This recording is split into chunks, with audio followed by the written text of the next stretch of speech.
who's a senior public policy fellow at American University of Beirut, also a senior fellow at Harvard Kennedy School, and joins us from Boston. Rami, so this is almost certainly not an issue that the US was anticipating dealing with at this point in the administration so early on, but now they are. And what would you glean from what you've seen so far about his visit?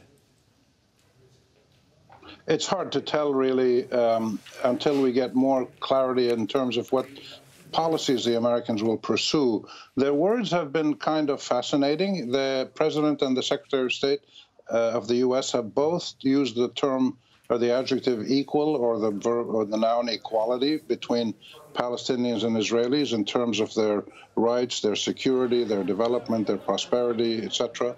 That's a new little twist. If that is translated to policy, that's a good sign, because one of the most fundamental and structural chronicle constraints to progress on the peace negotiations over the last 40 years with the Americans mediating has been the American tilt towards Israel. If the Americans are now saying the Israelis and the Palestinians must ultimately have equal rights, that's a good sign. But we'll have to see if that's what the Americans mean. Yeah, let me just jump in on that particular point, because there was no mention of a two-state solution directly from Blinken on this trip, was there? They didn't mention two states, but they talked of equality and their rights. And the Americans have historically talked of two states, and they probably will come back to it, even though there's very little chance of it happening right now with the constellation of leaderships we have. The other thing that's important to do is, for the Americans, I think, is to pressure the Israelis to allow and pressure the Palestinians both to hold the elections in Palestine and let the East Jerusalem Arab Palestinians who are occupied, let them vote. And if the Israelis were really clever and wanted really to negotiate peace, they would let Marwan Barghouti out of jail. He's a very charismatic leader of Fatah, young leader who would absolutely win an overwhelming election in Palestine, and that's why the Israelis have him in jail. The likelihood of any movement towards negotiations is slim, as your correspondent said. But I think what we're looking at here is atmospherics, hints at where people are positioning themselves, and we haven't really seen a lot of that beyond the rhetoric. But it's a positive thing for the Americans to get back involved if it means that there is going to be some real movement. And the Palestinians have the problem of having a leadership that is leaderless. They don't really have leadership. They don't have much credibility. They don't have much impact. And the Fatah, Abu Mazen, Abbas leadership, and Hamas is strong among a certain number of people in Palestine, but most people would rather have a negotiated settlement. So we'll see how this goes in the coming weeks and months. Yeah, the elections were due to happen, of course, but then Abbas cancelled them, didn't he?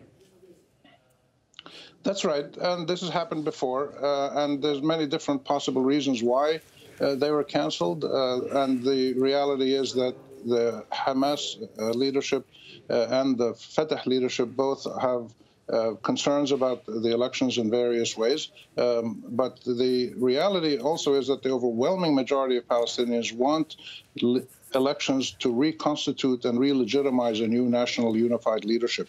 That has to happen. We're not going to get anywhere if the Palestinians continue to be split. And we're not going to get anywhere if the Israelis continue to be led by right-wing settler colonial parties. Right. Rami, finally, just something we were talking about with our correspondent very briefly about the US not being prepared to negotiate with Hamas. But as you've just alluded to, they are more popular perhaps than ever. So somebody needs to. The United States, they talk to the Taliban or negotiate with the Taliban, don't they? Yes, and the Viet Cong. I mean, they talk to people who are killing them. They will talk to Hamas eventually. Indirectly, they already are, as the Israelis are. The Israelis have negotiated with Hamas and Hezbollah for exchange of prisoners and things like, and the ceasefire. So these are positions that people take, but they are not defining positions. That ultimately, what matters is the views of the population of Palestine, represented by Hamas, by Fatah, and by smaller parties. They have to be in a unified leadership that can negotiate. The irony is we've had that for many years before, when Fatah and Hamas were unified and willing to negotiate, and the Israelis wouldn't budge. So it's not just a question of Hamas. The Israelis had many chances to negotiate with a unified Palestinian leadership that was talking about a negotiated two-state solution. And the Israelis said, we're not interested in talking for various reasons. They didn't want to stop the settlements. They didn't want to leave Jerusalem. They didn't want to talk to Hamas. And they claimed that they had security concerns. So you really have to look at both sides. Hamas has gotten disproportionate attention, but the obstacles to the peace process have come as much from Israel as from the Palestinians, with a little bit of extra sprinkling of sugar on top by Americans who were very partial to the Israelis. All right, Rami, thanks for that. Rami Khoury there speaking to us from Boston in the US.